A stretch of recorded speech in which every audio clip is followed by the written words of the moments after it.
সব গল্প গল্প থাকে না, কিছু গল্প হয় জীবনের প্রতিচ্ছবি, যেখানে কষ্ট থাকে, ঘাম থাকে, স্বপ্ন থাকে, আর থাকে এক অসাধারণ ফিরে আসা।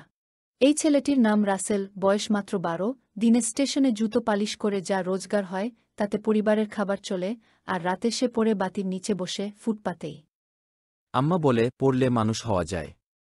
আমি মানুষ হতে চাই। রাসেলের স্বপ্ন বড় ছিল, কিন্তু সমাজ ছোট ছোট কথা ছুড়ে মারত তার দিকে।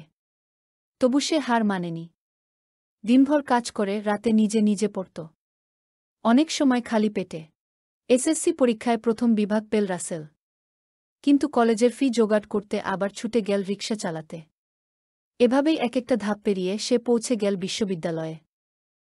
অনেকে এসেছিল টাকা পয়সা নিয়ে, রাসেল এসেছিল স্বপ্ন নিয়ে। যতই ক্লান্ত লাগুক, থেমে যায়নি সে এক মুহূর্ত। আজ রাসেল একজন বিশ্ববিদ্যালয়ের শিক্ষক।